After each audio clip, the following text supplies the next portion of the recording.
Sunan Gunung Jati bernama Syarif Hidayatullah, lahir sekitar tahun 1450. Ayahnya adalah Syarif Abdullah bin Nur Alam bin Jamaluddin Akbar, seorang mubalik dan musafir besar dari Gujarat, India, yang sangat dikenal sebagai Syekh Maulana Akbar bagi kaum sufi di tanah air.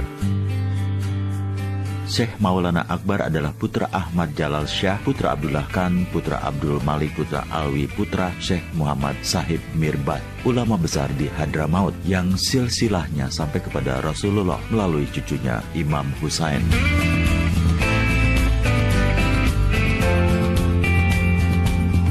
Ibu Sunan Gunung Jati adalah Nyai Rara Santang atau Sarifah Mudaim, yaitu putri dari Sri Baduga Maharaja Prabu Siliwangi dari Nyai Subang Larang dan merupakan adik dari Kian Santang dan Pangeran Walang Sungsang yang bergelar Cakrabuana atau Cakrabumi atau Mbahku Cirebon Girang, yang berguru kepada Syekh Datuk Kahfi, seorang mubalik asal Baghdad bernama asli Idafi Mahdi bin Ahmad.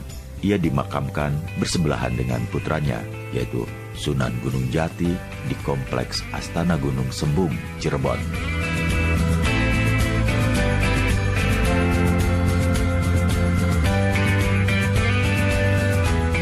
Pertemuan Rara Santang dengan Syarif Abdullah, cucu Syekh Maulana Akbar, sebagian riwayat atau lebih tepatnya mitos menyebutkan bertemu pertama kali di Mesir, tapi analisis yang lebih kuat atas dasar perkembangan Islam di pesisir ketika itu, pertemuan mereka di tempat-tempat pengajian, seperti yang di Majelis Syekh Kuro, Karawang, tempat belajarnya Nyai Subang Larang, ibu dari Rara Santang, atau di Majelis Syekh Datuk Kahfi, Cirebon, tempat belajar Kian Santang dan Pangeran Walang Sungsang, kakanda dari Rara Santang.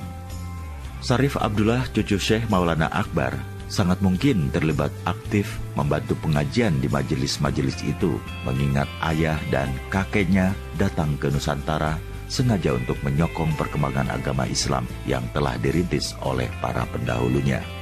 Pernikahan Rara Santang, putri dari Prabu Siliwangi dan Nyai Subang Larang dengan Abdullah, cucu Syekh Maulana Akbar, melahirkan seorang putra yang diberi nama Raden Syarif Hidayatullah. Raden Syarif Hidayatullah mewarisi kecenderungan spiritual dari kakek buyutnya, Syekh Maulana Akbar, sehingga ketika telah selesai belajar agama di pesantren Syekh Datuk Kahfi, ia meneruskan ke Timur Tengah. Tempat mana saja yang dikunjungi, mungkin Mekah dan Madinah, karena kedua tempat itu wajib dikunjungi sebagai bagian dari ibadah haji untuk umat Islam. Babat Cirebon menyebutkan ketika Pangeran Cakrabuana membangun kota Cirebon dan tidak mempunyai pewaris, maka sepulang dari Timur Tengah, Raden Syarif Hidayatullah mengambil peranan membangun kota Cirebon menjadi pemimpin perkampungan Muslim yang baru dibentuk setelah uanya wafat. Memasuki usia dewasa sekitar di antara tahun 1470 hingga 1480, ia menikahi adik dari Bupati Banten ketika itu bernama Nyai Kaunganten. Dari pernikahan ini, ia mendapatkan seorang putri, yaitu Ratu Wulung Ayu dan Maulana Hasanuddin, yang kelak menjadi Sultan Banten yang pertama. Pada masa Kesultanan Demak, ia berusia sekitar 37 tahun, kurang lebih sama dengan usia Raden Patah, yang baru diangkat menjadi Sultan Demak pertama yang bergelar Alam Akbar Al-Fatah.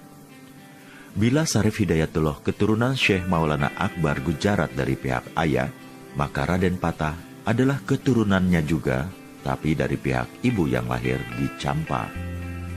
Dengan diangkatnya Raden Patah sebagai Sultan di Pulau Jawa, bukan hanya di Demak, maka Cirebon menjadi semacam negara bagian bawahan dari Kesultanan Demak, terbukti dengan tidak adanya riwayat tentang pelantikan Syarif Hidayatullah secara resmi sebagai Sultan Cirebon.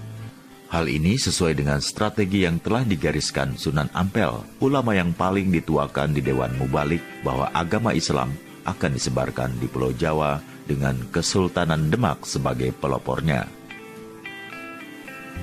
Satu hal yang sangat unik dari personality Syarif Hidayatullah adalah riwayat jatuhnya Pakuan Pajajaran, ibu kota kerajaan Sunda, pada tahun 1568, hanya setahun sebelum ia wafat dalam usia yang sangat sepuh, hampir 120 tahun. Diriwayatkan dalam perundingan terakhir dengan para pembesar Istana Pakuan, Syarif Hidayatullah memberi dua opsi. Yang pertama, pembesar Istana Pakuan yang bersedia masuk Islam akan dijaga kedudukan dan martabatnya seperti gelar pangeran, putri, atau panglima dan dipersilahkan tetap tinggal di keraton masing-masing. Yang kedua adalah bagi yang tidak bersedia masuk Islam maka harus keluar dari keraton masing-masing dan keluar dari ibu kota Pakuan untuk diberikan tempat di wilayah pedalaman Banten yang sekarang disebut Cibeo. Dalam perundingan terakhir yang sangat menentukan dari riwayat Pakuan ini, sebagian besar para pangeran dan putri-putri raja menerima opsi pertama, sedangkan pasukan kawal istana dan panglimanya sebanyak 40 orang yang merupakan korps elit dari Angkatan Darat Pakuan memilih opsi kedua. Mereka inilah cikal bakal penduduk Baduy yang terus menjaga anggota pemukiman hanya sebanyak 40 keluarga karena keturunan dari 40 pengawal istana Pakuan. Anggota yang tidak terpilih harus pindah ke pemukiman Baduy luar. Yang menjadi perdebatan para ahli hingga kini adalah opsi ketiga, yang diminta para pendeta Sunda Wiwitan. Mereka menolak opsi pertama dan kedua. Dengan kata lain, mereka ingin tetap memeluk agama Sunda Wiwitan atau aliran Hindu di wilayah Pakuan, tetapi tetap bermukim di dalam wilayah Istana Pakuan. Sejarah membuktikan hingga penyelidikan yang dilakukan para arkeolog asing ketika masa penjajahan Belanda bahwa Istana Pakuan dinyatakan hilang karena tidak ditemukan sisa-sisa reruntuhannya. Sebagian riwayat yang diyakini kaum sufi menyatakan dengan kemampuan yang diberikan Allah karena doa seorang ulama yang sudah sangat sepuh sangat mudah dikabulkan, Sarif Hidayatullah telah memindahkan Istana Pakuan ke alam gaib sehubungan dengan kerasnya penolakan para pendeta Sunda Wiwitan untuk tidak menerima Islam ataupun sekadar keluar dari wilayah Istana Pakuan. Bagi para sejarawan, Sarif Hidayatullah adalah peletak konsep negara Islam modern. Ketika itu dengan bukti berkembangnya Kesultanan Banten sebagai negara maju dan makmur mencapai puncaknya 1650 hingga 1680 yang runtuh hanya karena pengkhianatan seorang anggota istana yang dikenal dengan nama Sultan Haji. Dengan segala jasanya, umat Islam di Jawa Barat memanggilnya dengan nama lengkap Syekh Maulana Sarif Hidayatullah Sunan Gunung Jati rahimahullah.